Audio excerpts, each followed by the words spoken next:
Hey everyone, and welcome to another episode of Broken by Concept, episode 91. Hope you're all having a lovely day, evening, wherever you are, Wherever you are in the world, whatever time zone. Yep. Solo queue Around the update, world. Curtis. Let's go. We love solo queue. We know this is the number one solo queue podcast. How's our solo queue going, Curtis? We did our solo queue therapy session 2 weeks ago. Yep. Well, it was technically my therapy session, right?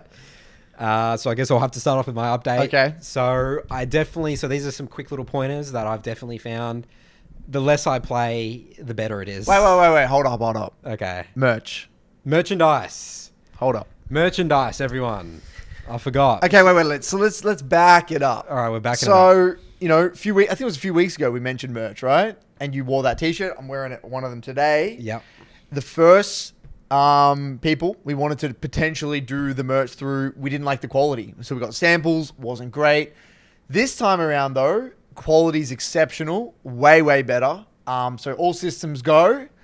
So we're going to have the merch store. There'll be a link in the description. In the description below. Go crazy. We're going to leave it up for about a month. Give you guys plenty of time to organize your finances, whatever. And so we'll do probably a line. So this line to get into the details. We've only got to do one for now to get into the details. This will be out for a month, Yep. and then maybe we'll do another one later on. Yeah, and maybe another one. It could be like a 3-block one or what Who other knows? sayings we have, Curtis. Who We have knows? lots of sayings on the There's a lot. podcast. So exciting times. So Curtis, sizing, you do want to demonstrate? So it depends how you like your stuff. So I mean, people don't know what size we are. I mean, I'm 5'11". Yeah. And what was this? That's a medium. No, you said this was a large. No, the hoodie's a large. This is a medium. Yes. You double check. You want to double check that? 100%. I don't need to double 100%, check. Yes, okay. I remember what I ordered. I've got kind of like a bit of a thick chest, so Curtis is looking I'll say buff. it's definitely fitting. Length, I would say, is good for me. I'm 5'11". If you are taller than that, I mean, I guess you might want a large. If you're thicker, then maybe you want a large as well. But I mean, maybe they might stretch a little bit as well. I mean, I'm probably honestly a medium. The medium's perfect for me. Yeah, I think medium makes me look jacked. Yeah. Which is what you want. And then this hoodie is a large, and this is perfect for me. So I was a Yeah, medium. so in the shirt. it's quite a fitting hoodie, isn't it? Yeah. So that's a large, and it's not tight. It's like a fitting hoodie. It like fits well. It's not one of those big baggy ones for a large, and you'll say basically the same height as me. Yeah. So I guess if you're thicker and taller, then you probably want an extra large, I guess, than Nathan. Yeah. There's lots of different colors as well. Yeah, we'll do different colors. I mean, you can literally select. I've already seen it? this. Yeah, you so you can. There's so many different options, so you can do Okay. whatever you want. And I just went for the darker colors because I'm just dark. Yeah. So there you go. That's the hoodie, and yep, this is perfect. This is a large, and that's a medium, and bam. Yep. Lovely. Okay, moving on. Solo queue. Anyway, back to your solo queue. Really Nathan. interrupts me, Curtis. All right, no, but that right there. We just did our first. Like in those shows like QVC and like those shows where they like TV advertise and they like talk about the product and they show the product and Right, stuff. like a shopping channel. Yeah, like a shopping channel. That's what we're starting the hell. episode off. Maybe we'll do it every episode. We'll No, actually we're not. we'll order in a new color. And we'll be like, now this is the red one and the white one. And what do you like about this one, Curtis? Yeah. And No, how we're does not this doing solve that, your Nathan, come on. problems? All right, solo queue, Curtis. All Yep. right, so these are some key points. So if I was to write down some summaries over the last 2 Okay. weeks after my solo queue therapy session that we did, playing less is better for me. I play better, high intensity, just playing less games. Oh, who would have thought that? You've been telling me that for a long time. Who would have thought? Like, I still can. There is some days where I can go an extra stretch if I'm just feeling it, like I'm really pumped and I'm just like dominating. But, Yep. But I just have that in the back of my mind. Even though like, yesterday I was dominating, but I still cut it off at like 3 games basically. Even though they're like beautiful games of League of Legends. Like probably my best games this whole season was in the last week, to be honest. Second thing is that having a bit of a hard time on my support, my off roll. I've found that, firstly, if I start my day, my 3-block with a support game, even if I win or lose, I am just completely thrown off for the rest of the block. So you mean your intensity Yeah. is just lowered Yeah. for the next 2 games? Yeah.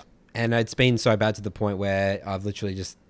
I think I had a block this week where I went one lost support and I played absolutely horrible, lost my team the game. The second one I played like better, like I played pretty well. I think it was a Nautilus game, but I still lost. And then then I got the third jungle game and I was just completely gone by then. So that's the thing. My support champ also maybe need some work on Nautilus, but I have some weird mental blocks with Nautilus, but I think I should just play it anyway. And then I may be looking to add Leona to that. I was originally Braum, but you think Braum's a shit champion. Well, no. So this is what happened, right? Because I looked at Nathan's profile and I verse him sometimes, and I know that his default support champion is Braum, and Braum is just a really, really average champion. He's good in certain comps. He's a niche. It's just a niche pick. He's a niche pick. Yeah. And because you need to be quite competent on your second role to climb.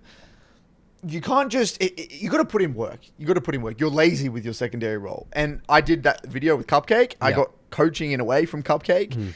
What I said to Nathan is you got to get coaching. You actually should get support coaching from like Cupcake. Yeah. Do a session or two. You should expand your pool and really develop Champ Master on like two support champs. And like have one maybe have like one Enchanter and then maybe have like one Engager, or maybe you have two Engagers. You get really good at that, whatever it might be. But you got to take it seriously. It's not even about the win or loss. It's again about the intensity. If you come in to that game with the intention to really kind of maybe even learn, or like you're coming in with the intention to win that game with that champion and be impactful, it has a lasting effect in the rest of your block. Yep, absolutely. Like if you're just going through the motions, it's gonna bite you in the ass. It just throws me off. Yeah. So I definitely think so. I'm thinking Leona to be my secondary and Nautilus just go all in on the identity of just engage supports. Because I mean that's what my jungle style is. Like I've got to win. I want to win the game for my team. Yeah. You know, like I don't want to sit back. When I play Braum, I mean I do have. If you actually look at my stats on my make, I've only played 14 games, but I have a 70% win on my Braum. Yeah. But that's because I pick it in certain. Like I will still have it there. I think. Yeah, you can have maybe it's that second pick. Maybe you have one other one, and then you have Braum as a second one, or something like that. So that's 3 champs. You're saying you could have 3. You could. Yeah. Because you're getting it quite a lot. You can if you get coaching, you take it seriously. For me, yeah. I mean, I reckon I've probably pissed away 100 LP this last week just because of support secondary. I think 2 is best though. Two is probably best. Yeah. So, I need to figure out the support thing. Yep. I mean, it's funny because we literally did an episode last year, you talking about you have to take your support more seriously, your secondary. Because you were playing Alistair and you just got rid of it. You had to make the decisive decision to get rid of a champion, which is what I need to do with my Braum, basically. Yep. So I guess we just can't learn from each other, apparently. We just have to, we have to go through the painful experience ourselves. No. Let's reframe that question, that answer. That statement, sorry. Yeah, okay, what are we referring to? You can't learn from me. Yeah, I can't learn from you for some reason. That's a good point. Yeah. I feel like I've learned from you many times, but you don't learn from me. No, you're stubborn, dude. I'm very stubborn. Like I've told you that whole situation with my... Okay, it's true. I'm many stubborn on times. this podcast. Yeah. I can't deny that. My bad. Right. Yeah. So need to figure that one out. Yeah, so I'm pretty much hovering around 400 LP. I'm pretty much stuck there. I'm still playing on my 3 accounts, still doing that thing. But, But the funny thing is my main is now my highest. So I might just be sort of cutting that off a little bit. Yep. And yeah. Because the night games are just not working for me. So 1-3 block a day as you do, I think is my strategy. We'll see how we go. I remember your climb's going to be glacial slow. Yeah. It's going to be like a glacier because you've got 3 accounts, right? If you're doing 1-3 block a night and you've got 3 accounts. Yeah, well, that's not going to work. It's glacial. You can only do 1 account. That's right. You're not going anywhere. Because think about it. Then that's technically, if on 1 account, that's like 6 games a week. Yeah. You know, you're not going anywhere. And that's my learning so far. So you've hit Challenger, Curtis? Yeah, I got bottom of Chow. 600 LP and OS. It's the same as an A. Is it the really? LP cutoff? Yeah. I mean, for me, okay, so a few things turned around for me. I think I just clicked it. You've just been powering up. Yeah, like I think I just adapted. Like I just stuck to my champ pool. I really, like I said on my previous episodes, I'm honing in on my Syndra mastery. I'm actually killing it on Syndra. Slowly working on my Silas still.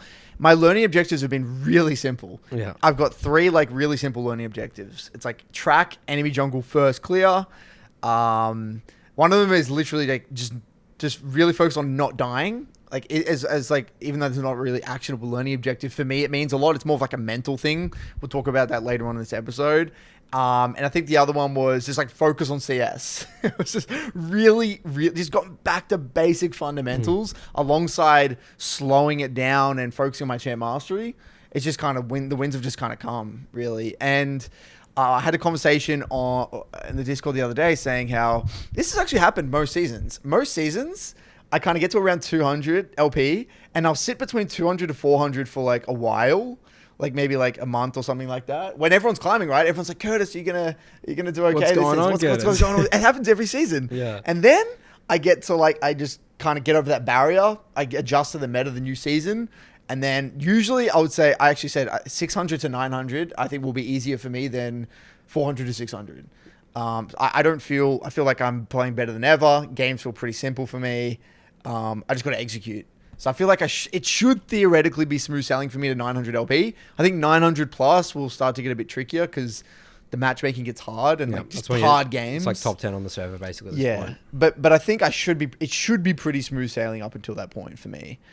As long, because I'm actually not really learning. I don't want to learn anything else outside my pool. I just want to focus on just executing for a while. Other than that, rock and rolling, man. I'm just feeling good, not overcomplicating things, trying to keep things really simple. Love it, keeping it simple. Yeah, I mean, going back to me, my jungle, I'm pretty confident with my jungle at the moment. And I'm, again, keeping it simple. I'm focusing a lot, and this is what I said, I basically am still focusing on mid-game movements. Where's my team, where's the enemy team? I'm really focused on that, my mid-games. And the games that I played this last week were just exceptional movement around the map mid-game. Like, oh, beautiful. You know, like, literally no one takes me so by surprise. Like, I know where everyone is. I'm pinging it all for my team, calling my team, giving objectives. Jungle's going good. We're going good. I want to talk about Poise. Poise. You use that word a lot, Curtis. Poise is interesting. So I'm actually going to read out. I'll see if I can find it. Aris in the Discord asked me. Mid-Lane Academy Discord. We asked me, said something along the lines of, Curtis, like, how do you develop Poise? How do you get better? How do you become more patient in the games? Because the thing is, what he said specifically is how do you develop the confidence to be able to kind of play fast when you need to play fast, but play slow when you need to play slow, and kind of know that you just got to do your job to win the game. Because he says, like, for him, he can't find that middle ground. He's either playing too slow and missing opportunities and like not, and just playing loser game in a somewhat high elo game, which is not really going to work, and missing basic opportunities, or he's overforcing his panic mode, missing a bunch of CS, making basic mistakes, dying to ganks, or just going for really poor quality plays. And he asked me this question: how do you develop Poise? And this is an interesting one because it's something that we haven't really delved into. Like you haven't made videos on this? You've mentioned any videos, haven't you? It's something that I genuinely haven't figured out how to approach. So I replied, and basically what my reply was that Poise is kind of like, I feel like it's a byproduct of when you combine all these things. Like it's like when you combine all these. I imagine it like a solution, like a chemical, right? If you mix up 3 or 4 different chemicals together, you get like this like beautiful concoction. Okay, so I think it's number 1, champ mastery. You got to have a lot of champ mastery. You got to know your matchups. Which we're talking mid lane specifically. You got to know your matchups. You got to have a very free mental stack. Like you got to have energy, like room in your mental stack. Like you're not getting pushed so hard by your opponents, and the games aren't so hard that you can't think. So you got to have a free mental stack. And you also got to have the underlying confidence in your ability. Like you just got to have blind confidence in your ability to navigate the mid game. Just confidence in your game knowledge, baseline game knowledge. If you can combine all 4 of those like ingredients, and I'd feel free to, if there's any more I'm missing, and what might look like from the jungle perspective, I feel like you get Poise. So because what's really interesting, I feel like in my journey, there's times where I have it, and I'm able to like, and that's what I feel like I got now. I actually have it. I can feel it. It's a feeling. I head into my games knowing that if I need to do shit, I will do it. If I don't need to do things, I won't. And I feel completely at ease. I'm calm. I'm really, really calm in my games right now. Rewind 5 weeks ago, I'm not calm. And I think I was missing parts of those ingredients. I think I just didn't have the champ mastery. I wasn't actually confident navigating the mid game. And where that stemmed from, it stemmed from me not knowing how to navigate the mid game on my champs because the meta shifted. Remember what I said at the very beginning of the season? I said, I had a lot of success on Cassio preseason. I knew exactly how to win games with Cassiopeia because there was no enchanters in win games from the mid game. Yeah, mid game. I was so confident in mid game. Like if I got to mid game with Cassio, I could just dominate. Meta shifted start of the season. Enchanters, long range AD carries, jinxes, and then all this shit that I just can't deal. Cassio can't deal with. What happened? I started losing in mid game. I lost my confidence in my mid game. I overcomplicated my mid game. So even when I had a good early game, I wasn't poised in mid game. I just wasn't poised. I felt really pressured, and that's where I started to get really in my head. So now it's kind of, I would say the enchantment is dying down a little bit, but also I've just adapted to the way games are playing. So how do you adapt to long range as Cassio in the mid game? You just gotta, I feel like you just gotta just be patient. You just gotta be extremely patient. Like before I felt like I was the king of the world and I could just do whatever. I could like flash go in and like, I could do things and now I have to be very, very patient and play more peel Cassio. Like I'm playing a lot more peel oriented Cassio. Like I'm grouping on my AD carry and creating space for my AD carry a lot of the time. Yeah. So I just made some adaptations there. But anyway, Poise is not something that you have and you have it forever. It's something that comes and goes. It comes and goes. Yes. It comes. You might have it at a specific elo range, and then you get to like a new elo bracket, and you're getting pushed, and your mental stack is overwhelmed. Boom, you lose your poise. You add a new championship pool. Boom, your poise is gone. The meta shifts. You overcomplicate a problem. That makes people worse a lot. Like they start thinking like this is their problem, and they lose track of the basics. 100%. I mean, that's happened. Adding in a new learning objective. Times. Add a new learning objective. Boom, mental stack overwhelmed. Again, not poise. You lose that poise. Poise is something that really comes and goes. It's kind of like again, the end product. It's the culmination of everything put together. It's when everything is clicked, and then you can kind of get to that final point. I've got one more thing to add on to that, but do you have anything here before we go further on that? I mean, you went specific in terms of the elements that create poise for you in the mid lane. Yeah, Talking about lane matchups and stuff. Yeah. I would say it's impossible to feel poise and be calm and controlled over a game of jungle if you can't jungle track. Okay. Like, I think jungle tracking is That's the foundation. most foundation because you simply don't have control over because you're then reactive. And then that's purely not reactive. Poise, is it? You know, you can't be poised if you're reactive. Yeah. You got to be able to, what's the word? You got to foresee or expect things to happen. Because when you don't jungle track, anything could happen, right? They could pop up bot, they could pop top, they could pop mid. Yep. I mean, if you're going for a gank and you're not expecting them, like, where's the poise in that? There's right? no anticipation. Yeah. How do you anticipate? You can't anticipate. Yeah, 100%. So that will be one of the key ingredients as well as the other ones that you talked about. What's it? Niall actually added a point that was really interesting that I agree with on this. He said, what you generally want to do as well, I think this is more in regards to the champ mastery specific element. I talk about it in terms of like a car. Let's talk F1. I'm gonna use F1 analogy. Let's say you're trying to get the maximum, like the perfect speed around a corner. You got to see what your car can do around a corner. You know they're chasing milliseconds, right? Like tiny times. So every single time they go around the lap, they'll get a little bit better, right? Because you know, maybe they go just a smidgen faster in this angle, this corner, and they go a smidgen slower in another one. They're trying to like push the limits of the car incrementally each and every lap to figure out what the car is capable of in a way.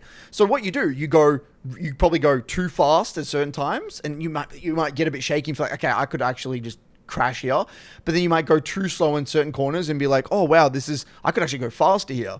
So what you actually want to do when you're learning a champion and really developing like that next level of champ mastery, you actually want to rev the shit out of the car and go as fast as you possibly can, even sometimes crashing and you will crash and you'll die. crash. Yeah. You're not dying in this case, but in that analogy, your car will be broken. Yeah, well that, yeah. But then you also want to go very slow, and just to make sure like you know what it feels like to go really slow, and so you can calibrate. You can kind of find that sweet spot. A lot of people, they go really fast. They'll play their champion really fast, really chaotically, go. But they won't know what it feels like to farm 10 CS per minute and just play off your power spikes. You got to know what both feels like. You got to know what it feels like to play very slow, conservative, playing off your key spikes, then and do both and calibrate. one of the most interesting experiences I've had with League was with Jace, and I did this. I'd only ever played Jace before very fast, lane dominant. That was kind of like back in the day. Jace was very like every trade, every just minion you're fast. going for, you're going to be pressuring. You would play with Ignite. You'd even play like Phase Rush, or like go for like heavy trades with Hammer. You just play very fast. My mindset, I was in a fast mindset, right? Even at the sacrifice of creeps. Then the meta of Jace shifted, right, a little bit, and Jace is actually a mid to late game scaling pick now. It's not an early game at all. You don't even really win lane. So you actually, then what I did is that I said, okay, I'm actually going to say no to every trade, basically. I'm not really going to interact. I'm just going to purely focus on my farm, perma farm like 9, 10 CS per minute to Eclipse, and then see what I can do. Once I felt that, I started to realize, wow, this is what this champion can actually do if I can farm really well. It allowed me to really calibrate better with my Jace at the time when I was playing Jace. So if you are trying to, again, develop that poise, you got to go through that process at some point. And I'm assuming that's the same in jungle as well, isn't it, to a certain degree? Like, you got to know what it feels like to be a really, really farmed ex-champion, like a Lee Sin or something, and then someone that, when you're just perma-ganking and forcing plays and all that, and know what that feels like. Would you agree with that, or is that relevant in jungle? How's that work? So I'd say the way it works for jungle is more so. So let's say if I'm playing Rek'Sai, based on the lane matchups, I will know whether it's going to be a fast or a slow game. Right. Right. So if I'm seeing, let's say, a Karma bot versus a Senna bot or something, that's going to be pretty chaotic poke. Heavy trading. Heavy trading. And I see like a Yone mid against a Sylas. And then I see a Aurelia v Fiora. Yeah. Right? That's a fast-paced game. So I'm already in the mindset where I have a lot of options this game. Right? And if the enemy jungler is playing a Scalian champ, they should also be prepared that I'm going to put on the acceleration. So they need to be, farming junglers, I still think that getting level 4 is pretty important. But, if a wave's in a certain position, you still need to skip your camps for it. You should, because it could be game losing. You got to do what you got to do, yeah. If your laner gets fucked completely, it doesn't matter how scaling you are of a jungler, you're not going to get to that close in the game, right? So, and then there's other games where, you're going to have to full clear as Rek'Sai. I mean, I was versing a game versus Hecarim yesterday. The Hecarim was probably up like 40, 50 CS. I was like 0-0-0 at 9 minutes. And we still won that game at 25 minutes because I was just poisoned. I just waited for a couple of opportunities, one mistake, bam. Okay, that's fascinating, Nathan. How do you capture that? Yeah, champ mastery. Yeah, yep. Let's ignore everything I just said. Yeah. And if you were to think about that exact feeling you had in that game, yep. How did you have it? Why do you have it? I had a clear win condition with Vayne versus I think there was a Hecarim and a Jax top and it was like a Salzman and Nautilus support, so Vayne can just kite the shit out of it. Right, So okay. I knew that as long as my Vayne was just, I just hard play, because I was ditching camps to help bot. Right, yeah. And what I was actually doing, I was predicting some ganks by the Hecarim that he just never ganked, so I was getting really fucking far behind. But, I definitely could have, I definitely think he had a moment to win the game, but he sort of screwed up. So win con assessment was a big one? Yeah, huge clear so win that was condition. your reference point. You had a really clear reference point. Yep. And what else? Well, you must have had trust in your ability to execute in mid-game, surely. Yep. Yeah, I mean, I visualized again, like the way I'll play mid-game fights. Like, literally all it is I peel Vayne. So you knew exactly what your role was. I will Prowl exactly how you were going to play fights. You were never going to dive the backline. You're always going to just peel this Vayne. I'm going to Prowler's Claw the Hecarim when he ults. And Vayne's going to ult and tumble, and we're just going to one-shot him, right? That's actually really big, by the way. What you just said there. Like, you knew exactly how to play fights. It stemmed from your role, and it stemmed from your win con. See, that went from win con to role to then how you play fights. That's the breakdown I did, I guess, in my head. Yeah. Right? Yeah. And that's why I was poised that game. And on paper, anyone could look at that game and be like, this game's over, just FF. Like, you're playing an early game jungler and you're against a Hecarim that's scaling. And you could have lost, but that's besides the point. For sure. Yeah. But we still won. I got the jump. You maximized the chances of winning that game. Correct. By identifying your role and executing. If I was not poised, I would have made that game impossible to win for my team. You would have been a lose con. Yeah, I would have been in a lose condition. It's a really what you just said there is bloody hard to do. Yeah, so it's so hard. You have to have the mental resilience to do it as well. Well, you've got to have the lessons of losing a fuck ton as well by forcing and not playing around the right. So that's tying back to that other analogy, right? The F1, you got to push. You've forced and you've done the other side. Like, you've actually revved the shit out of the car, you've gone to the extreme and crashed and burnt, and then you can reflect on that, and that's those painful experiences that you can like dwell on in a way. Yeah, I would say most of my gameplay is based on painful experiences. Right, interesting. It's not so much of like knowing what right to do; it's more knowing what not to do. Really, yeah, that's a huge part of my gameplay. Because what my Fiora was flaming me. Well, I mute all right, but she was spamming me, so I had to mute her pings. Right, I don't even know what she probably was saying in the chat. My mid laner was stealing my camps because I wasn't helping. So I was literally getting my camp stolen as well. Gracious me. I should probably bring this game up as an example, make a video on this, right? Because actually, it's like worst case scenario. It's like you will explode. Any jungle will explode. Like it's not even just not knowing your role. It's more mentally staying in the game, trying to steal hard. Like literally, but I wasn't saying anything. I was just going to take all my camps, all good. Getting flamed by my top laner. He's getting solo killed by Jax. He's lost the tower at like 9-10 minutes. Goodness gracious. You know, so that's the peak of Poise. Yeah, I would say that, I said the games this week have been my best games yet. I think that's because of the Poise that I've had in the Those games. wins feel really good though. Oh, yeah. Those feel so good. That's how you climb in the game. Yeah. Because remember, that win is not just a plus 17 LP. That's you didn't 30. lose it. It's plus 34. It's plus 34. It's plus 34, yeah, because you didn't lose it. Because if you lost it, then you would have to make up 34 LP. 34 LP, yeah. Yeah. Yeah, it's fascinating. So that's my definition of a Curtis. That's some experiences that I have. Yeah. I mean, but you really got to latch onto those ones, though. You got to remember them. Like, you got to latch onto those ones. Yeah. Those are like your... It's like up there, that your greatest achievements. You got to like remember them, what it felt like, visualize what that felt like. Yeah. I think as well, once you feel what one of those games is like if you just happen to do one of them once, like it's just a feeling. It's just a feeling, isn't it? The way skill trees in MMOs and stuff. Yeah. You like unlock. It's like a new area, isn't it? Yeah, 100%. Like, let's say the Jace 10 CS example and stuff like that. The slow, that's like an unlock. You didn't even know this was possible. Okay, so one of my big breakthroughs. So I actually spoke to. I don't know. Did I talk about me and why I was playing Syndra and everything in the BBC last episode or not? You might have touched on a little bit, but I don't know how. There's no detail here. So someone asked me in the MLA, why am I playing Syndra? Yeah. Because I said this, like, I've had a huge mental block with Syndra. Like, it's my worst mage. It doesn't make sense on paper for me to not be good at Syndra. I was great at Ori. It was my best champs Ori. Yeah. Victor I was great at.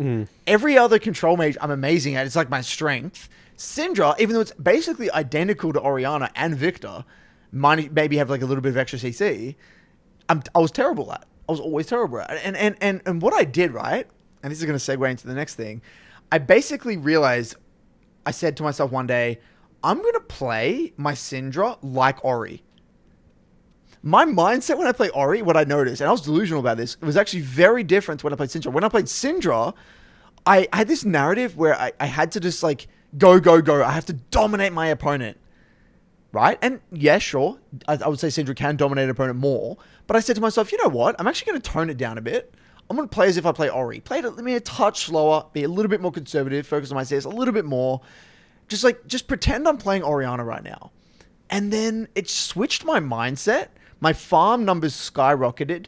And I just felt really poised and relaxed. And I just felt really confident that I could win. Even if the confidence was made up, it was like I was like being borderline delusional. It overcome my mental block. So where my mental block actually formed was that I was perceiving Syndra as this unrealistically crazy lane bully that was reducing my CS numbers, which was then making me less useful in mid-game, which was losing me games. And then that was pushing the narrative even further that the champ was just bad or I'm bad at the champion. Yeah.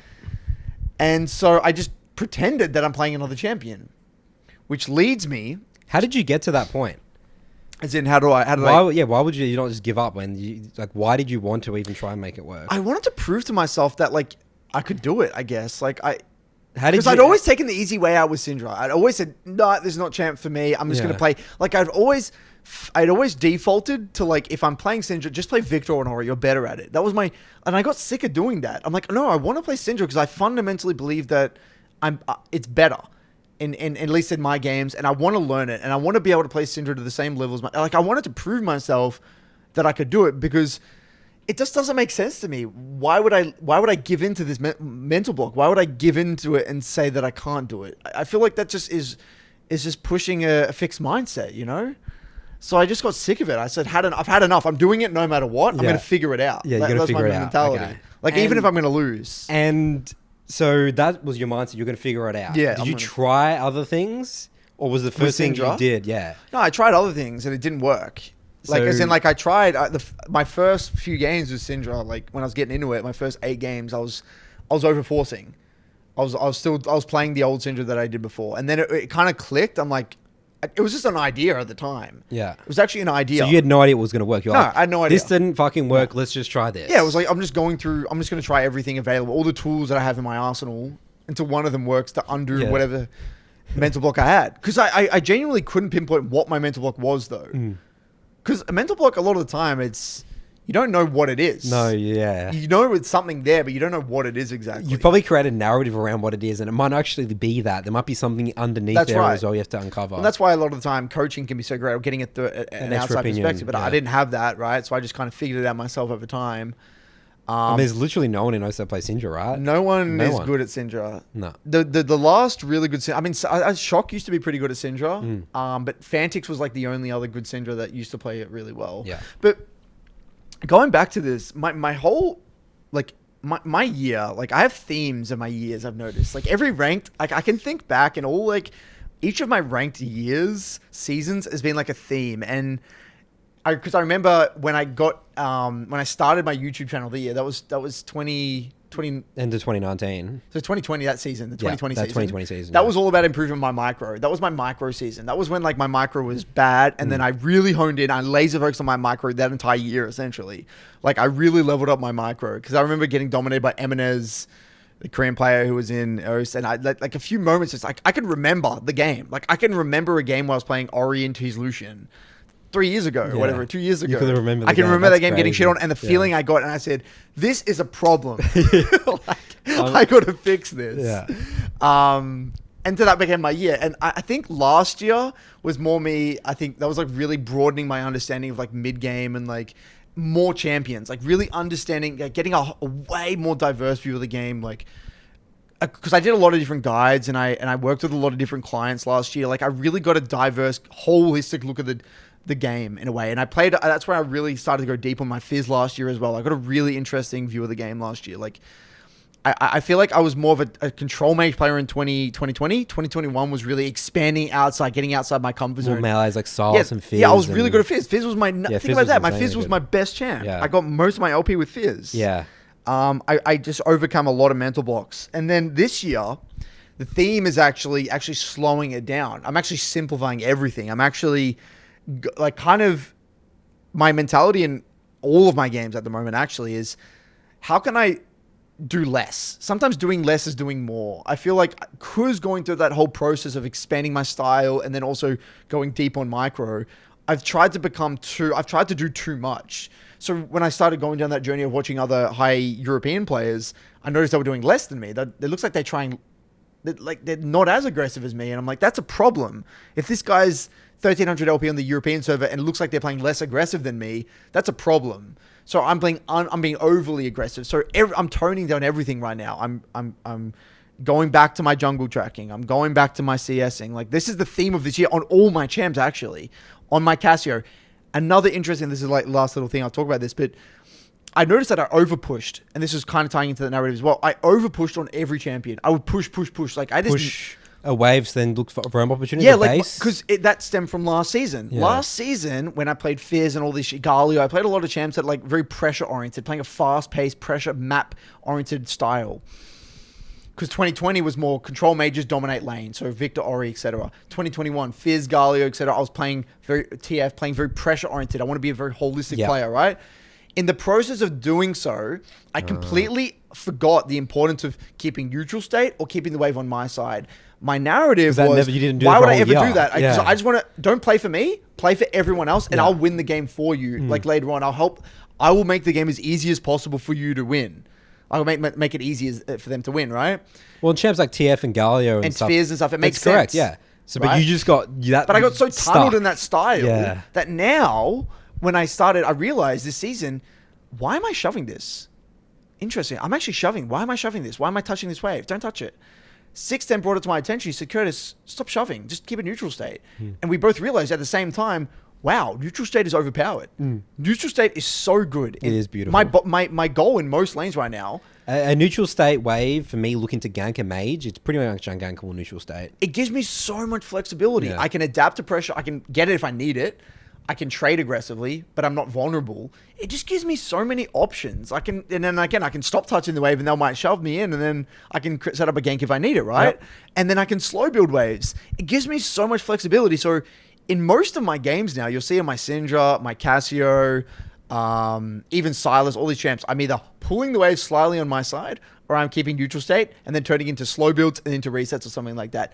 Beautiful. Way more Basic conservative, League of Legends. way more conservative, slowing it down a little bit. I'll do my job, but I'm playing more for myself.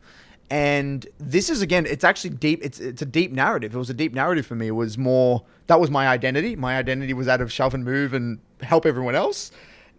Now it's about me. Now it's about me and doing my job and being that kind of like carry in a way.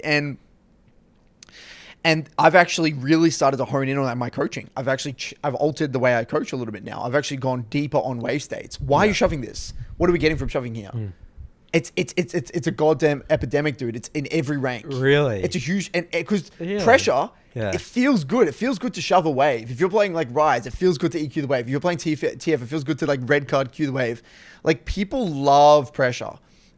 Mid laners love pressure because it's so painful to not be at a giving skirmish. So instead of getting granular and being like, okay, I could see how there could be something happening, then I'm going to get pressure. Their default response becomes, I'm going to just get pressure as much as I possibly can. And they don't look at the dangers. Like they don't actually step back and be like, wow, this wave state's actually cooked for me. Like it actually feels really bad. Will you assess a side lane based on whether you want to do a certain thing with a wave state? Yeah, definitely. Yeah, Okay. if I see bot wave slow building and then I can shove that out of the wave and dive, Okay, yeah, I'll do that, cool, of course. yeah. But I'm saying this is more like 1 to 8 minutes. Yeah. It's like the first 8 minutes. Yeah. Because post 9 minutes, I was 9, 10 gonna say, minutes, you're shoving anyway. Yeah, pushing waves. This is all. Very This is effective. 0 to 8 minutes. Yeah, got it. Yeah. Yeah, I was gonna say like a mid pushing in early game doesn't really Doesn't threaten do me much as a jungler. And you just now with all the creative jungle pass with like the 3 camps and stuff, I just die. You just die. Like I was dying so much at the start of the season because I'm just shoving and then like Hecarim would 3 camp gank me and I'm like and I don't know where to ward because I can do so many different gank paths. Yeah. Rek'Sai can do so many different gank paths. I'm just gonna die. So I just playing way more conservative. So that's my whole thing. That's actually why I think been getting way more success. And that ties into kind of how I broke down that problem. I played Syndra like Orianna, which leads into the second topic. Do you want to kick that one off about the scaling? So pretending. The key one is pretending your champ scales. So obviously there's a general consensus. You know, you go on any sort of Reddit thread or community. This champ is an early game champion. This game is a late game champion. Right, so you think of the traditional Vlad, Kassadin, Yeah. and junglers like the Shyvana, Diana, Echo, whatever. Yeah. Like these hyper Karthus, like they late game. That's what you think of automatically. You think of if you go late game against these champs, like you just lose the game. Like these are the hyper carries. If you're not one of those champions, if you're like Elise, You have a Lee time to win the Sin, game. You can't scale. You don't scale. You got to do something. You know, you got to do something. Otherwise, mid game it's over.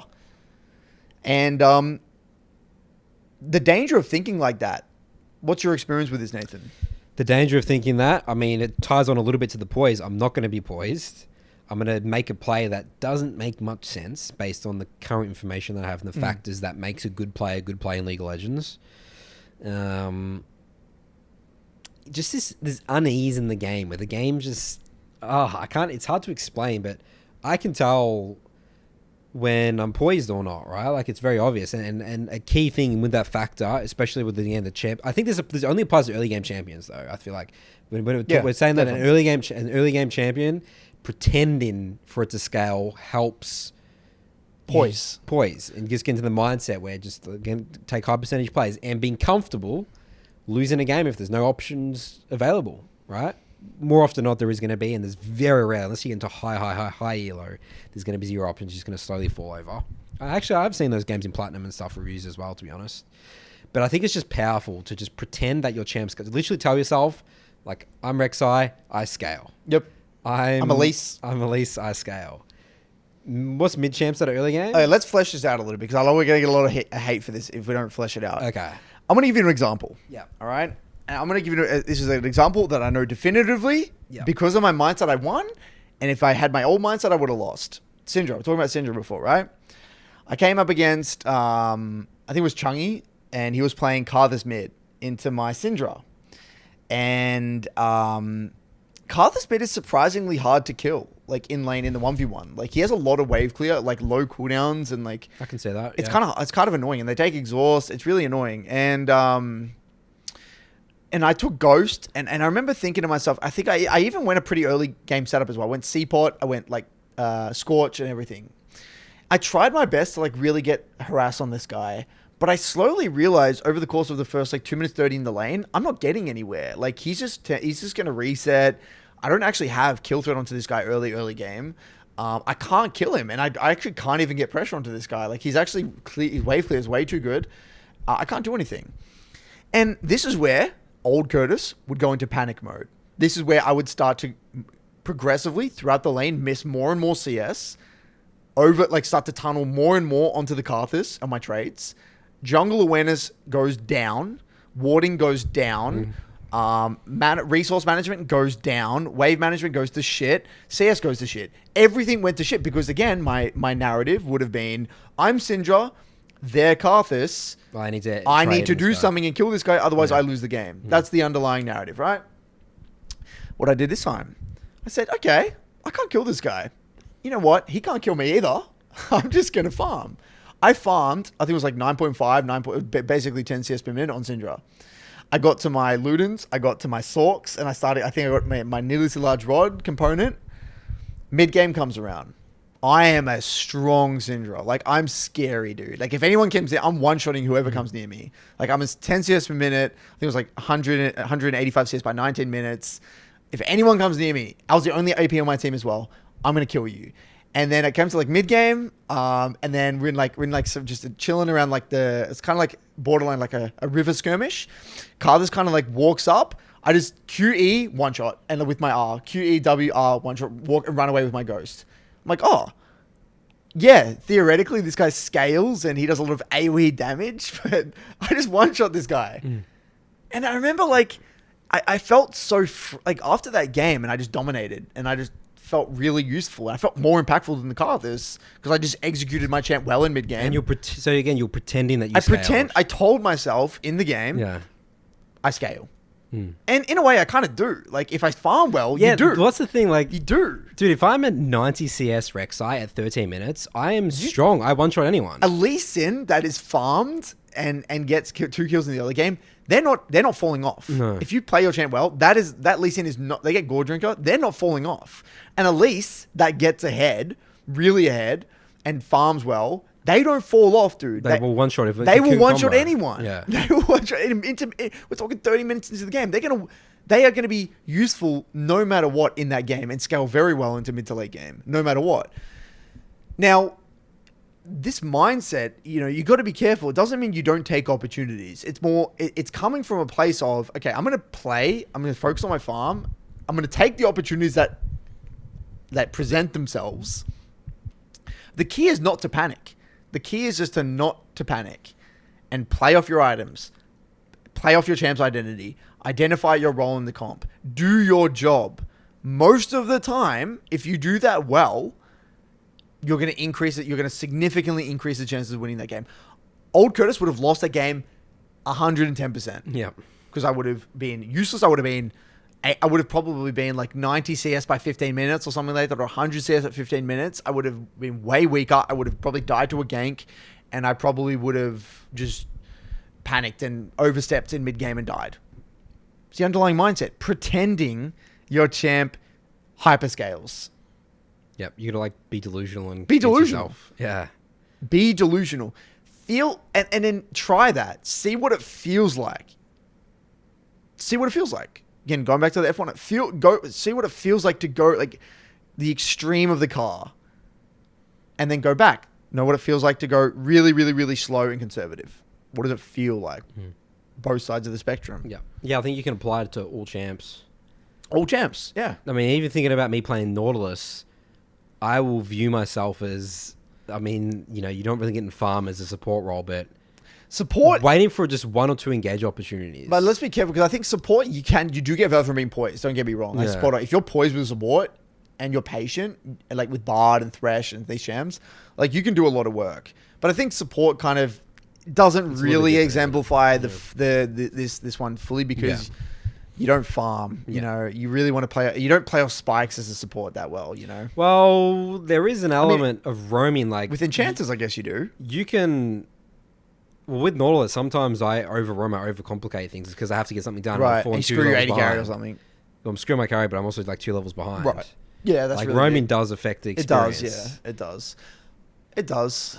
But I would say that's also with you probably not understanding how to roam Yeah. the supports. Yeah. I think it's like an underlying knowledge problem for you. Going roam again. Well, that's the narrative, though. It's like I have to do things early again. That's why I'll Right. force a bad support. I know I could look at it, and be like, even in the moment, I feel this is fucking not Oh, going to okay, work. right, You right. know, I'm not like running around and being like, oh, I hope this works. It's like, this is probably not going to work. I probably should have stayed in lane for that 2 waves and helped my AD carry. Right. Yeah. So, yeah, it's a mindset. It really is a mindset. So have a go at that. If you're out there and you haven't tried this before, no matter what your champ is, and again, we're not saying blindly don't do shit, like not like you're not doing anything, but just have the mentality that your champion scales. It can, and another person that exemplifies this beautifully is Milk Puddle. Milk Puddle, I mean, I've mentioned him a few times on the BBC. He does it with Zed. He plays like a scaling Zed, dude. It's terrifying. I've seen him farm, like, you know, I've reviewed games of his where he's just farming really, really well, super poised, just capitalizing on the mistakes of the enemy. And then he gets into mid game at like, you know, 135 CS at 15 minutes as a Zed. Terrifying. If you've seen a farmed Zed, Yeah, they are very scary. Scary as hell, man. That The champ scales WEQ insanely combo, well. If a Zed's WEQ combo can do insane damage, it's sort of like Oh. that's the most threatening thing because it's a 0 commit. I'm gonna roast Felipe here, and I told Felipe brought in a Zed VOD, and his mentality, I can straight away tell it. I can even see it in VOD can reviews see with it, him. yeah. You're playing as if you're champ. You're panicking. Yeah. Dude, you scale completely fine this game. I told him, and I showed him this VOD review I did with Milk Puddle, and and I told Milk Puddle as well, like to give him some advice. I'm gonna roast Felipe again. Play your champ as if it scales. Do it. And know what it feels like. It'll blow your brain. All right. It is. It does. It breaks a lot of narratives that you see. It will break in a lot. It broke my Syndra average, which I thought was unbreakable. Unbreakable. That's someone who's studied the game. You've seen Syndra and metas and pro play for 10 years. I've had that mental block for years, for Yeah. like 5 years more. Yeah.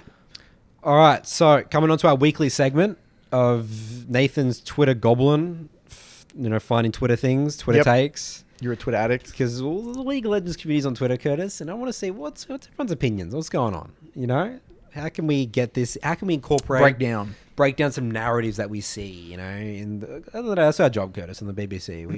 We break down a narrative. It's one of the descriptions in our contract that we get from our employer. What about Riot Games? Yep, from Riot Games. All right. This is from a tweet from Kitty WY. She's been on our podcast before. We'd had a great episode with her and Gabby. And the title, the topic we explored that one, you can go back. It's episode 30 something. Was can there ever be a female world champion? Yep. And Kitty kills it in solo queue. She's consistently high elo. She's like 900 LP challenger. Last season, I think she was like 1K LP. She kills it. She's a pragmatist. She's not a theorist. She executes. Yeah, and we wouldn't be bringing a take on this podcast if it had merit. Right? So she's got merit. So this is She's her got take. merit, yeah. And I thought this was really interesting to share because we've had people write into us before in the Broken by Concept saying they have mental blocks and they feel down because people flame them for playing enchanters and they feel like they're forced to play engaged support. Otherwise, they say they're not good at the game. So this is her take. This is the tweet. Enchanters are less engage focused and more about positioning and disengage. What's the skill difference between Lulu W and Nautilus R? Both are point and pick CC. When people say that it's easy to get Challenger with Enchanters, then why don't I say you getting it? Drop the ego. This is a bit of an attack at the end there. A jab.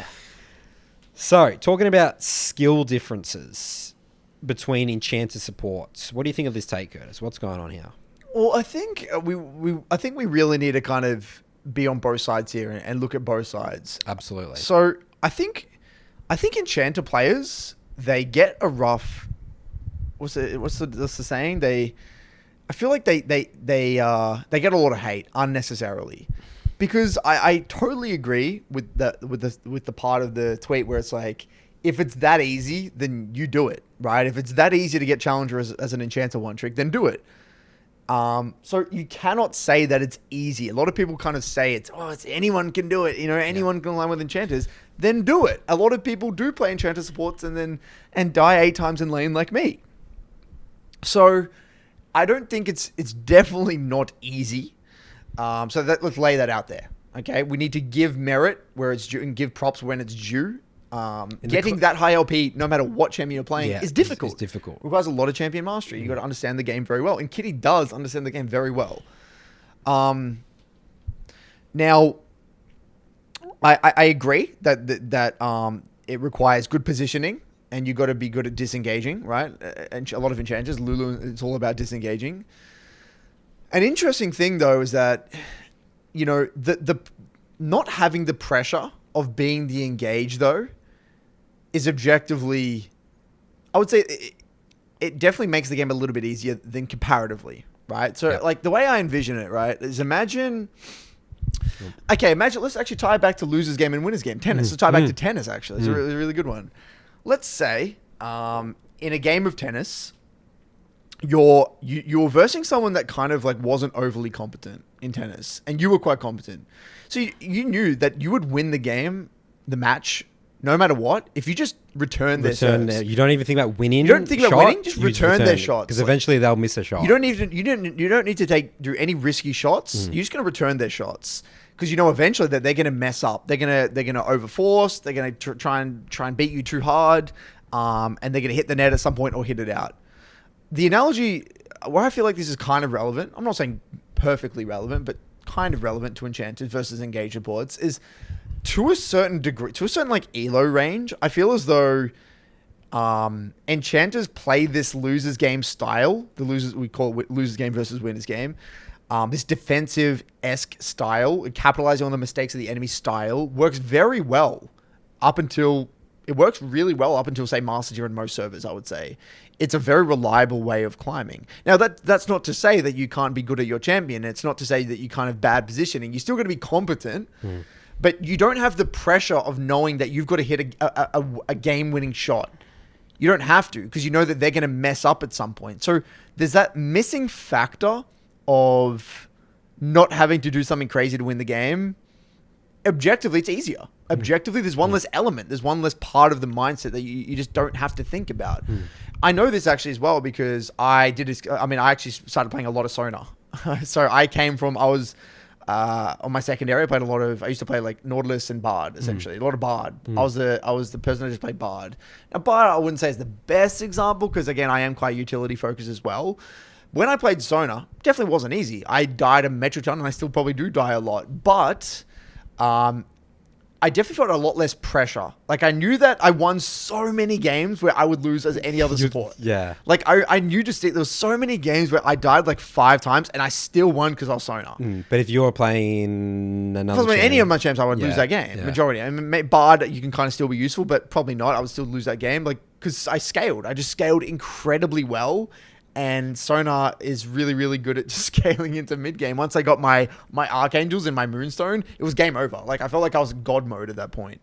So there was always like a fallback. Like, I had that fallback. So that doesn't mean the champ's easy, but it does mean I kind of have a get out of jail free card that's available. It's not available every single game. If I die a lot, it's not going to be available, but it's there, and it's a very real thing. When I play Nautilus or one of these other champs, I definitely feel like I have to be the one looking for windows. Otherwise, especially if I'm versing an enchanter, I'm slowly going to get poked out.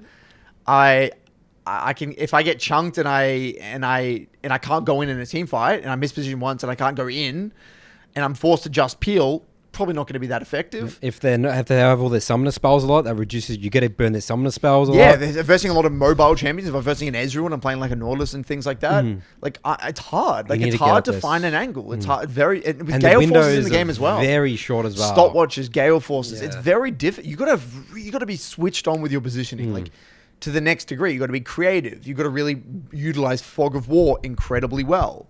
There's other elements of the game that you need to think about that tie onto that engaging mindset that I think you can't really disregard. But, a part of me feels as though we're comparing sticks and stones, and it reminds me of, like, the league journey conversations. Like, we all have differing league journeys, and the skill set's just different. That's right. The skill set is very different. Like, I would say Kitty, like, versing Kitty in solo queue, she has a different sort of presence in a game. Like, when I verse, say, Cupcake, and then I verse Kitty, they're both difficult to beat, but in differing ways, I would say. Like, Cupcake is going to win the game. Like, he's going to really win you the game. Like, and he'll win it. He'll beat you in a game. Like, he will do some really great creative engage with Nautilus, or he'll use some Bard portal into a Barter beautifully, and just, like, he knows how to win a game of League, and he will do it. He will be the one that wins you the game of League. Whereas I feel as though, with Kitty is very aware of win conditions. She knows win cons really well, and she knows where to be on the map. Her positioning is really well. Like, there's been many times where I played mid against her as support, and she roams mid and like has saved her mid laner because their way set was screwed and she had to heal them or whatever. Like, as Soraka or something. She's done a really, really good job of, she knows where to be on the map beautifully. She knows her vision game really well. Like, she has a really good skill set, a really, really good skill set. But it's just different. It's just a different skill set. I would say she's more cerebral. She's more aware of, like she said, her positioning and her peeling in team fights is really bloody good. She doesn't get caught out all that often. Whereas Cupcake actually probably is on the other extreme. Cupcake probably does get caught out a little bit more. I've caught out Cupcake a couple of times. But because he's trying to win the game. Right? Yeah. And I would say in solo queue, this Kitty style, or that skill set, is actually better. Because I would say there's so much room. People are going to make mistakes. And Kitty's style capitalizes on enemy mistakes really, really well. Whereas, like, Cupcake style translates more to competitive play. Big time. Because you can't just rely on other people making mistakes. Like, you can't play that loser's game. You got to play the winner's game. You got to make the big dick plays, you know? So that's that's one element to look at it through. Did you have anything else to add on to that one? No, I think you pretty much nailed it. Yeah, I mean, definitely her take there is saying, there's certainly a skill, and I think that skill does need to be respected of playing these Enchanter supports at a high level. Yeah, but you can't just compare the Lulu W with Nautilus R, because it's like that's not a good take. Like, I respect Kitty a lot, but I don't like that take specifically because, again, you're completely forgetting that Nautilus has to use R to go in, whereas Lulu doesn't have to use W. Yeah, like, you're like going to sit there. Thing. You can be very reactive with your W. Like, reactive ability usage is just easier than proactive ability usage, period. Being reactive in anything is easier than being proactive in anything in life in general, isn't it? Being proactive is hard. Because you put yourself in a vulnerable position when you take a risk. You're taking a risk, That's right. That is right. Like, let's say if here's maybe an example in the workplace, right? You have a conflict with someone, right? It's very easy to just sit back and sort of maybe wait for someone else to, like, bring up that person's flaw or something that's annoying, versus you be the one asking that question or going, you taking the aggressive action. That's bloody uncomfortable, hard, isn't it? Very, very uncomfortable, very hard to do. Yeah. Right. Yeah, 100%. So, but, I think it's good that Kitty brought up that conversation, though. It's a good conversation to bring up. Yeah. What were the responses like? Were there any interesting responses on the tweaks? I saw Cupcake said something. Yeah, so Cupcake actually did respond, since we have also had him in our podcast, episode 50, talking about the boar mentality. I've had some people in the Salt who talk about that still. Embracing the boar mentality. He says, I'm inclined to disagree here. The skill difference between Lulu W and Naut R, or any engage tool for that matter, is not in hitting an ability, but the decision making. Thinking when the enemy is punishable and your team can follow up is much harder than simply disengaging and engage. Yeah, which is basically what we said, right? Yeah. We had another one here from Rogue, who's a pro player in OS. I got to disagree. Engaging is the most important role, since honestly 90% of team fight is decided by how it starts or is counter engaged. Even navigating a team fight to not take free damage when it's unnecessary is hard, but especially having the knowledge to know when fight equals good. Yeah, I do feel like that when I played a lot of Sona. Like, I would take damage because I missed position, but I would heal it up. Like, there's a lot of room for error there. There was a lot of room for error. And Kitty actually responded to that exact tweet saying, I agree, knowing when / how to engage is super important. My main point is to highlight that Enchanter mains shouldn't be discredited for their ranks because their champs are easy. People often overshadow what supports do for a team fight. Really insightful info, though. Yeah, I mean, it's all relative, isn't it? Like, it's easier. It doesn't mean it's easy, though. That's right. Like, it's kind of like saying, it's kind of like saying an F1 driver is like, or like an F1 driver saying driving this car really, really fast is easy. For them, it might be easy, but it's all relative, right? To the average person, it's still like incredibly hard. To control a vehicle like that. Yeah, control a vehicle like that would be very, very difficult. Like that Ferrari is really easy to drive. It'd be really difficult for the average person. It's all relative. It's coming from like at the highest level. Yeah. It's still difficult to climb to that rank. All right. Anything else for that, Kurt? Jump into mailbag? Jump mailbag. Away we go. Welcome back for Nathan's mailbag. Jingle, jingle, jingle song. All right. First question here is from Dray. Title of this email is Being Confident Without Being Stupid. Hello. A mantra you guys say a lot is that League is a confidence game and that in order to play well, you need to be confident. My issue is that often when I play confidently, I also play stupider. I make solo plays and am generally more aggressive, often when I shouldn't be. How do I balance being confident in my own gameplay with being disciplined and smart? I found that if I play disciplined, I play too safe, but if I play confident, I play too undisciplined. What's your initial thoughts, Curtis? It seems like he's not getting into the details. Yeah. It's too general. Yeah. Okay, so I would say I want to replace a few words here. I'm going to replace a few. Okay, he's saying a lot about discipline and not discipline, right? Or confident and low confidence. I would actually reframe it to intuitive or not intuitive. Okay, so this I'll give you a framework, and then we can kind of riff off this. So, in League, no matter what role you play, there's moments in the game where you're just executing what you know. There is no time to think. You're in a skirmish, you're doing a gank. There is no thinking anymore. You can't think. You're doing, right? So we're executing. We're relying on our muscle memory, all right? Then there's moments of the game where we're not fighting anyone in particular, whether you're clearing your camps, you're coming out of base resetting, you're chucking out a ward, a support, whatever it might be. You're in between waves, waiting for the next wave. You're on a death time or whatever. These are what we call lull states, or if you're mid lane anyway, I call them lull states, where you can actually think. Your goal is to end game, ideally in a perfect world, is that you would use each and every lull state to calibrate. I call calibrate, which is think about the game holistically. What's going on? What are your win cons? What's the next objective? When are you strong? Where's my teammates? Where are they all? Is my jungler in base? Where's my support? Where's my bot lane? What's happening in the sides? Calibrate. What the hell is going on? And now with knowing that information, it's kind of like at the top of your mental stack. You can then decide to make decisions, and then you go through an execution phase. We execute. You're probably fighting someone. You're in lane, whatever it might be. So we think, and then we execute. We think, and then we execute. You're constantly just doing that throughout the entirety of the game. Now, this is completely independent of confidence, right? This has nothing to do with confidence. You can use your lull states or not, or not use your lull states, whether you have a lot of confidence or no confidence. What I would suggest is bringing it back to, am I using my lull states to actually think and make decisions, or am I not? And then when I'm in the fight itself, as long as you're expressing what you know, review it after. As long as you know that you used the lull state before and you're going in and expressing what you currently know, you're expressing your best self, then the rest is history. Where confidence gets built is going through this process. You have great lull states, you execute that skirmish or gank or team fight, whatever it might be, and then you get into the review and then you figure out what happened. Why did it turn out like this? What variable did I not consider? What would be the next course of action next time? And how would I come to that conclusion? Same thing over and over and over again.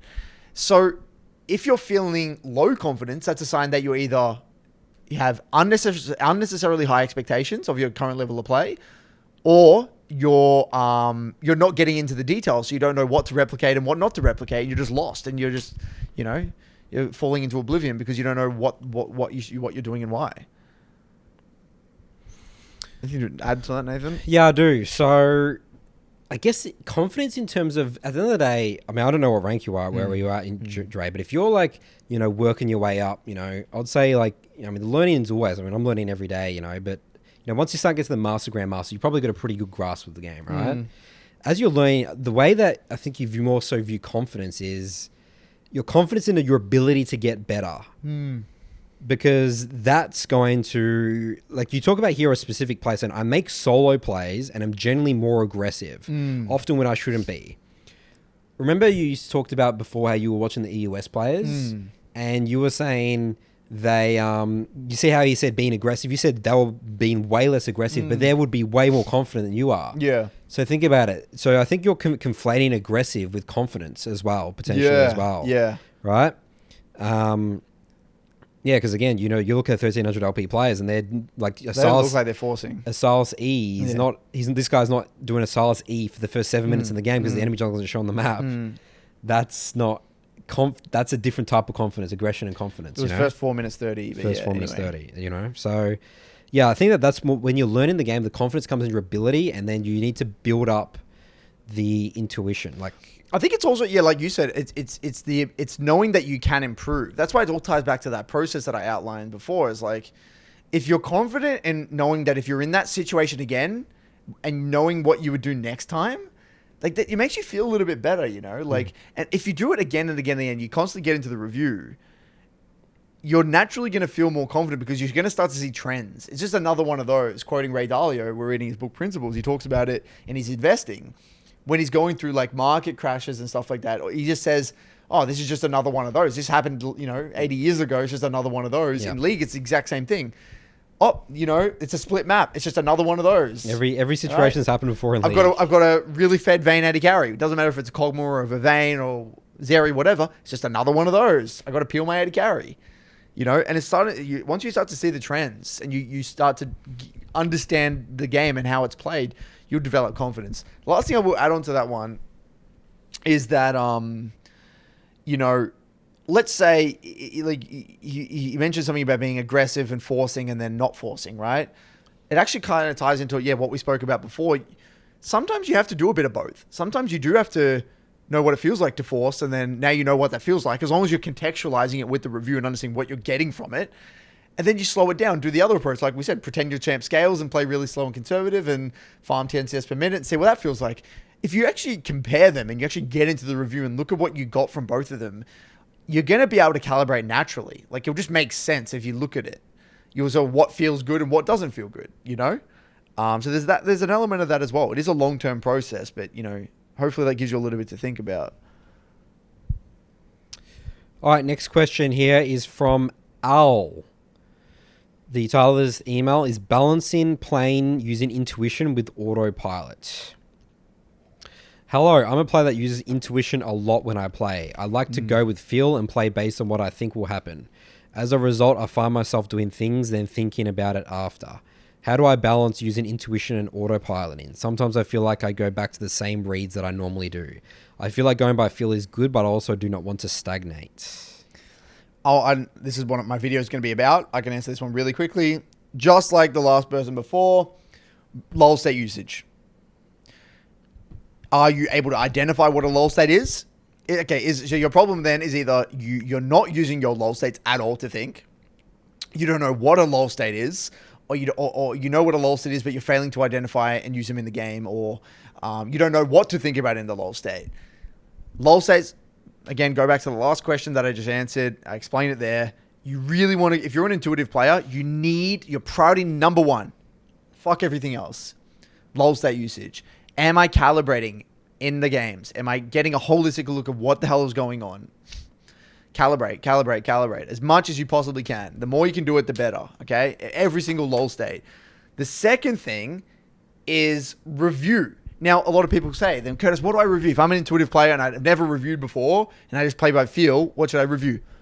What I say to start off with, if you've never reviewed before and you're not good with it, just follow your feelings. Most intuitive players are very emotional. The strength of intuitive players is that they're able to connect their emotions with in-game events. Like they're able to, like they follow their emotions. Their emotions guide them in the game, in the decision making. So what you should do is in the review, go to like the 2 or 3 pivotal emotional events in that game. I'm guarantee you, if you go into it, there's probably 2 or 3 moments in that game that felt, from an emotional perspective, really bad or awkward or frustrating or whatever emotion it might be. Go to that moment, then reverse engineer it. Okay? If this is that shitty moment that happened in the game that felt really bloody bad or felt off or felt wrong, go back. What contributed to this? What happened 2-3 minutes in the lead up to this? What happened? Yeah. Why am I not at this fight? Why did we lose this fight? Go back before that and figure out what the hell happened. If you do that just for those 2 or 3 pivotal moments in the game, but should take less than 5 minutes. That's a great. That will start to give you a much more sophisticated understanding of the game, give you a bit to think about, help you to direct your LoL state usage, etc. That's my advice. So I'm reading the question again. How do I balance using intuition with autopiloting? Intuition or autopiloting? Those things are the same thing. They're like the same. Like flow state and autopiloting and intuition, they're all basically they're one and the same essentially. So I think what he means is,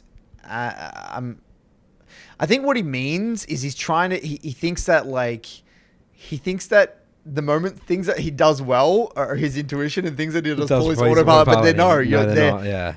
Everything is random for you because there is no. You're just playing with intuition. Every game is purely via feel, and the only thing you can distinguish is things that are done via analytical thoughts and things that are done via conscious decisions. This is the information, and I've made this conscious decision. Versus, that's right. They're the same. Because then he goes on to say, after that, he goes, sometimes I feel like I go back to the same reads that I normally do. Yeah, you never get... the improvement cycle, when you're improving via intuition, is very slow. Because you're not able to contextualize what's happening. You're trusting... You rely on registering painful experiences subconsciously and then naturally improving at it. Yeah. Which is how every pro player got good at the game. And that's why they have to play so many games. That's right. Yeah, that's right. That's the way, like, League, the first 7 seasons, 8 seasons that's all you had. And everyone's intuition. I'm going to try and record this video this week for you guys. So what's the title of that video, Curtis, about intuition? It's going to be called, I think, like, what type of player are you? Okay. That's what I'm going to call it. I like it. Bit of a clickbait title for Exciting. You guys. All right, next one here is from Aiden, I believe. Hello, Nathan and Curtis. The title of this email is Early Season Discouragement. First, your show is amazing. I can't get enough of it. Keep up the incredible work. We are about 9 weeks into the season, and I'm already discouraged from playing. I recently hit gold for the first time. I picked up League last season, but I didn't play much ranked, and I intended to turn that around this season. However, after getting to gold, I noticed I was gaining 14 and losing 16. This means in order to climb at a steady pace, I must maintain a 54% win rate. My goal was to finish plat this season, but this made the task seem so much more daunting. I'd love to hear your guys' advice on how I can overcome this. All right, so I have had this happen to me in terms of like fixing a doomed MMR account, right? My journey in season 2020, in 2020, season 10, that account was my main account. I started off that season. I got to like Grandmaster 200 LP, and then I went down to... I basically spent the rest of the season in Diamond, like Diamond 1, Diamond 2, and then I had like a huge mental boom for my champ pool, and I started learning Lisa in Italy. Do you remember that phase? And I went down to Platinum 1, all right? And I was also gaining 14 and losing 16. I simply switched I literally got out of it. It's like, at the end of the day, if I play at a master challenger level play, I will gain over the long term no matter what, right? And then that season, you can go on my profile right now. I finished that season. I literally did this in a span of like about 6 weeks. I went from Platinum 1 to Master 0 LP, and that's where I finished the season, last season, that season. I fixed that account from 14 plus 14 to minus 16, all because I switched my mindset from my level of play equals rank over time. Doesn't matter at all. Just have fun with the game. Just get out of that LP mindset, and I'll be good. So this has happened to me. That's my experience. What I was going to add was, it seems like do you want it to be easy? That too. It's like, Yeah. Plat's a really good achievement, and especially since you picked up the game last year, like you wouldn't want it to be easy. You know, you don't want it to be easy. You wouldn't want to go for that. You wouldn't want platinum if it was easy. Yeah, I mean, it just ran. Like you got golden season. You've had a pretty relaxed journey. You need to hit some fucking wall. Like that's just no one in the history of League has not hit a huge wall or 100%. gone down huge divisions and been stuck. Like never happened ever. Like think about Part this. of Is the other thing. People say, oh, it's so low. It takes a lot of games to get from gold 4 to platinum 4. Okay, what about getting from 0 LP master to 1000 LP when I'm getting like not amazing gains like plus 17 or whatever it might be? That's a metric ton of games. Yeah. You know, I might not get, but it's that journey. That's what makes it so exciting, That's you know? right. And like you just got to get games in. And also the other thing as well, you know, like you said it, Nathan, if you play, right? If you're playing at a platinum 4 level, like you will get there eventually no matter Correct. what. And Yes. the MMR Huge will fix mindset. itself. Yes, it fixes itself. It fixes itself. Yeah, it might be plus 14, whatever it is. What is it? Plus, what is it? What did he say? Plus 14, minus 16. Right. It might be that now, but if you're winning the majority, like if you're getting better than the people, say you're versing platinum gold 4 players, and you're actively improving following this process, and like you're getting better, and the system recognizes that you're like a gold 2 player, you will start beating these players more than a 54% win rate. It might jump to 60% or 65%. Your MMR will naturally fix itself. You will always, as long as you're getting games in, a decent amount of games, it doesn't have to be an exorbitant amount of games, but as long as you're getting games in, you will get to the rank that you deserve to be eventually. As long as you filter, you just block the noise, and you just get into it. It's not gonna be easy. You don't want it to be easy. Yeah. And then you can look back at it, and you have this story, like Nathan, these war stories that he has that he can tell his grandchildren. I have many And war you're gonna stories. You can tell, you know, what's his name? Aiden. He can tell Aiden, you have plenty of war stories. You can tell your grandchildren. Sit around the fireplace. Say, back in my day, I went from gold 4 with a doomed MMR account to platinum 4, and everyone will be so happy and give you a massive hug, and it'll be amazing. I mean, the way reading this now again after this early season discouragement, and you're gold. You play the game for one season. It's like the first, So entitled. The first bit of failure or struggle, you're just like, oh, I'm discouraged. I give it. It's like literally no. Your first plateau. It's like a 14-year-old girl. This is why I view it. A 14-year-old, like a teenager. It was like, Dad, can I have like this new thing or whatever? This is your And he sister, said, right? this is the first time, right? He said, like you've gotten everything your whole life, and then suddenly he said no, and you go, yeah, you throw a tantrum. This is what I read from this. If Nathan's sister's watching this, she's gonna. That's talking from experience. No, we had to work for it back in my days. But I think you're spot on. You know, there's going to be many more plateaus. You think the gold It's 4 ridiculous, yeah. Every rank you go is going to be even harder. Like That's the right. platinum 4 to D4 is going to be harder. That D4 to master tier is going to be incredibly hard. Yeah. The master to challenger, incredibly hard. You know, like even harder. So have fun with it. Relax. Take your time. It's the fun of it. You know. That's right. So that might be a bit of a roasting, but you know that's a ridiculous question for the BBC. One season in, essentially. Well, he got one season gold. Yeah. That's great. That's great. I wasn't even ranked in my first season. I just got to level 30 Curtis and played then bots. and then the next one gold, and then it took me 2 whole seasons to get gold. High gold. And that was when everyone knew what the hell they were doing. All right. Next question here is from Brent. Do you guys take any supplements to improve your mental focus for gaming? Do you recommend any supplements to try?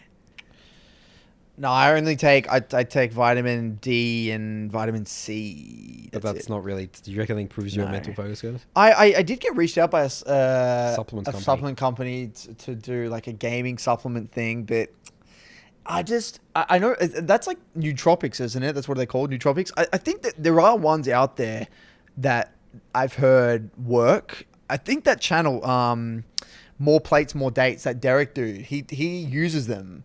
Like nootropics, I think that's what they're called, to help you with mental focus. And I think he actually sells one that I was actually interested in going to try on his site. He actually teamed up with a supplement company and developed one. I was going to try it. I mean, I haven't tried it yet, but I think they do work. Yeah, there's probably something there. There's something to explore. We can definitely need to explore that. I mean, I personally... Actually, I do... I have added one thing to my ritual. I have a Red Bull before I start my block. Yeah. What? Wait, like with sugar or no sugar? The ones with sugar, yeah. Oh my Is that bad or good? goodness. Actually, I did have one time one no sugar one, but I couldn't feel a difference. Yeah, they do taste like shit though. The no sugar does taste like shit. But I like a Red Bull, but I don't know if that's helped me or not. But I mean, I can't the say, but I've sort hell? of started doing that. I mean, But- they do give you, they do work Yeah. in energy, but they're not healthy, dude. They're not healthy. But yeah, I think we definitely need to go and do a bit of research on that whole nootropics I thing. mean, I tell you what, the best supplement, 8 hours sleep. That's a good one. That's- Exercise, 8 hours Exercise, sleep, 8 and a hours balanced sleep. diet. Oh, that's I don't think there's anything bigger picture than that could help you, honestly. Yeah, but this, I could already be a beast, man. He could already be. Yeah, he could maybe be he's ticking all just the like boxes. now He's trying to get the 1%, 1%ers, you know. yeah. 1% matter. I was saying supplements more 1%. Yeah, we need to do some research on that though. All right. Well, that's the end of our episode today, Curtis. Merch. Merchandise. Get into Book the club. details. And by the way, this is like I thought this was a little bit of a cool design because it's like the get into the details is a bit hard to see, but it's sort of like what was the word you used? I mean, I would have it white. I would rather the You text would have it white, white, personally. yeah. I mean, someone's gonna be staring at the street like, what does that say? So maybe it might be hard to see, but Yeah. I think we actually need to make a white version. Actually, I think we only have black, so we need to do a white text one. Yeah, but on the site they can change it, right? Yeah, they can change the color of this, but Ah. not of the text. So if you do a dark color, it's not we'll going to figure work. it out. We'll figure it out. Yeah. Yeah. So any questions around the merch? You can also email our the same email for our Q&A, Nathan's Mailbag, brokenbyconceptshow@gmail.com. The email's in the description always, isn't it, Curtis? Yep. Yep. Yep. So Excellent. There you go. Beautiful. We'll see everyone in the streets with get into. We're like, you're a BBC. Imagine if we saw someone in the street with it. That would be cool. so cool. You're a BBC. Highly unlikely. It's like you shout that in the public. You're a BBC, and everyone's like, "What the fuck are you talking?" BBC. Yeah. All right. Good work, everyone. We'll see you on the Rift.